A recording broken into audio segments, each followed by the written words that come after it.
Well, Kristen alluded to it. Let's get to it. Donald J. Trump was sworn in on Friday as the 45th President of the United States. His inaugural address was focused on making America first and reminiscent of his campaign stump speeches. Meanwhile, protests continue from citizens and politicians alike who have shown their lack of support for the embattled new president, including a women's march in Washington scheduled for Saturday.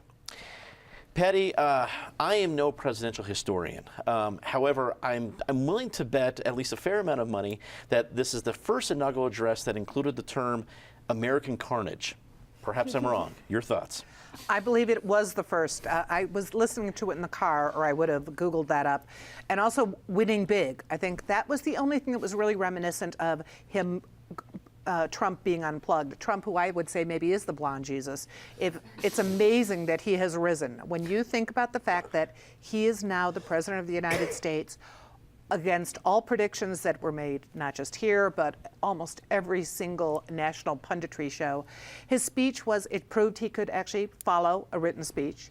His speech was pretty short. It was pretty effective, I think. It hit all his normal themes. It did sound a lot like a stump speech, but at least it didn't end with "you're fired," which was his first press conference. We're seeing protests, and that's not a big surprise. You're seeing, I've got a reporter in Washington who says the pro-Trump people, a very small group of the pro-Trump people have gotten kind of ugly. Small group of the anti-Trump people have also gotten ugly. I think the Women's March will be one of the more fascinating political moves because this is a group of women marching in solidarity. Probably 200,000 there. There are going to be thousands in Denver, thousands across the country.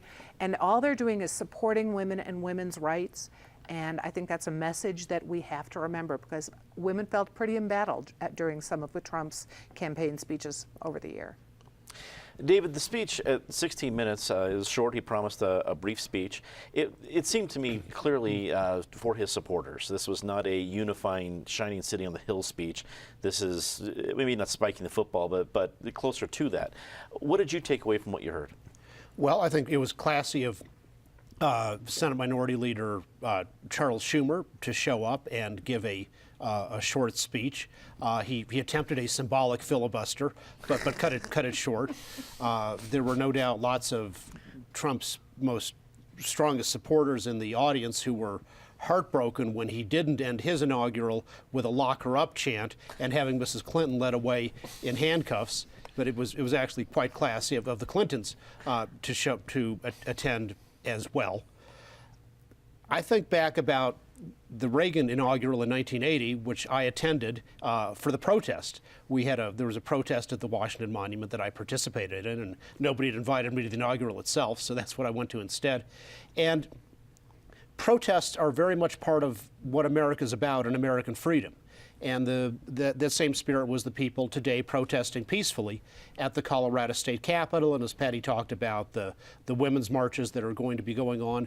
And those are all really honorable parts of being an American citizen.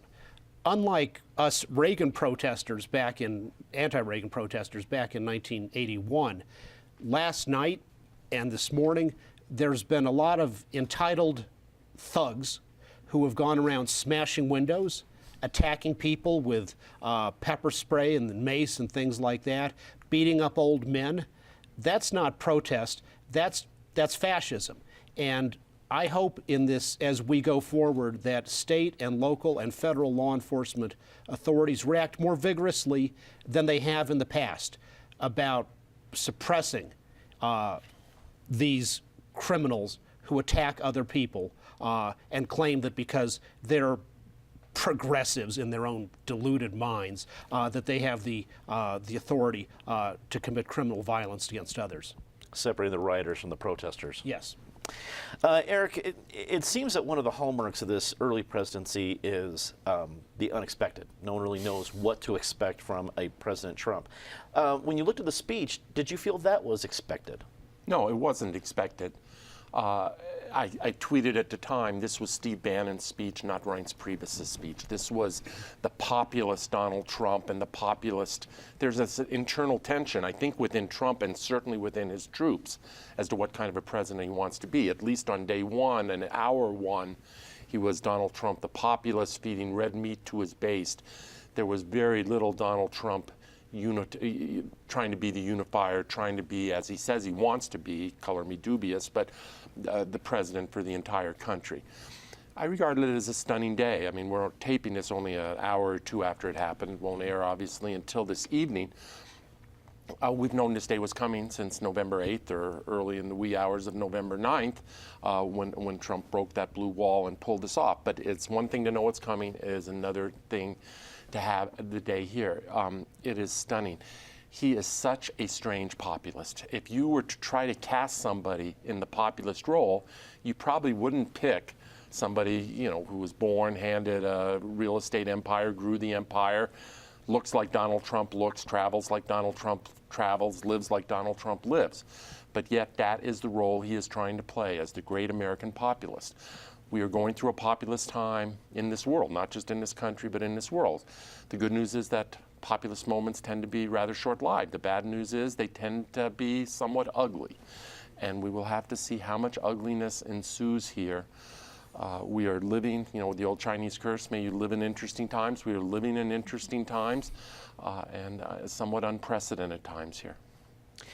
Kristen, you alluded to it a little bit earlier, but talk a little bit more about the effect. Is it maybe kind of a delayed reaction at the Capitol, waiting to see the inauguration and then maybe perhaps what's going to happen the first few days? I'm going to steal another line from another reporter who calls it the comb-over tsunami. And this faces all states, no matter if you're a blue state, a red state, or the unusual purple state like us. You'll have a conflict in every state between those who say, let's go ahead and dismantle the healthcare system we've set up, and we can't afford the Medicaid expansion if we've done it, so let's just undo it. Others are like, well, let's wait until we're forced to by the feds. Of course, here in Colorado, huge questions about marijuana. We have no idea how this administration will approach. The way the Obama administration approached marijuana was through a series of justice memos. Those could be changed in 2 seconds, and it's really unclear where all this stuff is going. And so I think with the divided legislature and a lot of uncertainty in Washington, you're going to see a whole lot of not much happen at the state capitol this year.